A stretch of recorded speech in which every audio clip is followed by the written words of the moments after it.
محترم، یہاں پر ایک سوال میرے ذہن کے اندر آ رہا ہے۔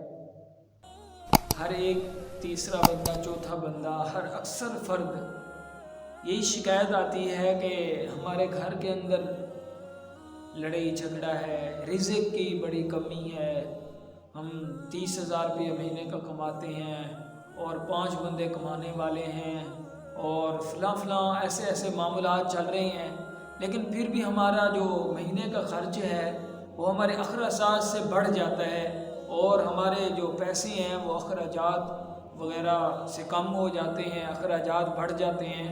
یہ جو چھوٹی چھوٹی چیزیں ہیں تو چند ایک چیزیں نوٹ کر لیں تو اللہ رب العزت آسانی فرمائے گا۔ نمبر 1 کہ گھروں کے اندر یہ جو ٹی وی ہے اور جو ٹی وی کے اوپر فلمیں، ڈرامے، فحاشی اور عریانی کی چیزیں دکھلائی جاتی ہیں، ایک تو شرعاً ان کو دیکھنا بھی جائز نہیں ہے، آخرت کے اندر اس کے لیے عذاب بھی ہوگا۔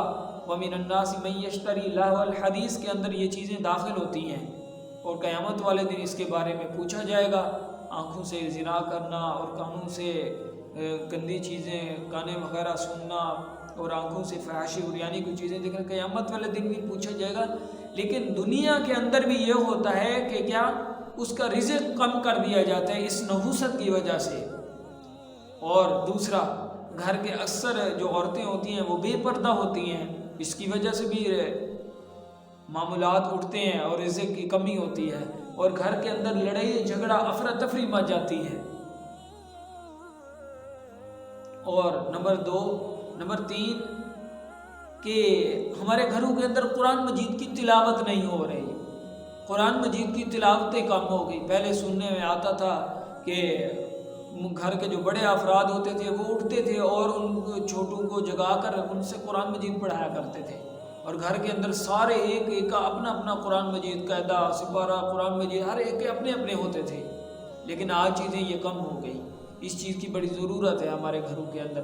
اور جو بڑی قیمتی چیز اور بڑی اہم بھی ہے وہ یہ ہے کہ ہم رات کو تاخیر سے سوتے ہیں اور صبح کے وقت بھی تاخیر سے اٹھتے ہیں، جبکہ دین اسلام کی جو نوعیت ہے، قسم ہے اور اس کے بارے میں جو دین اسلام کہتا ہے وہ یہ کہتا ہے کہ آپ رات کو عشاء پڑھ کے سو جایا کرو اور صبح نماز جماعت کے ساتھ پڑھا کرو، اس کے بعد آپ نے کام کرنا ہے۔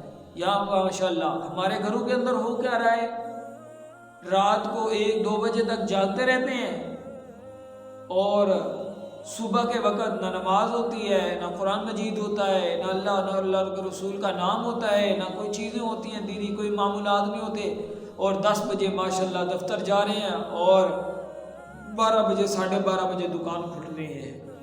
یہ رزق کی کمی کے اسباب ہے۔ اللہ رب العزت سے دعا ہے کہ اللہ رب العزت ہمیں کیا کریں، ہمیں ان چیزوں سے بچائے اور صحیح معنی صحیح چیزوں پر عمل کرنے والا بنائے۔ اور رزق بڑھتا بھی ہے۔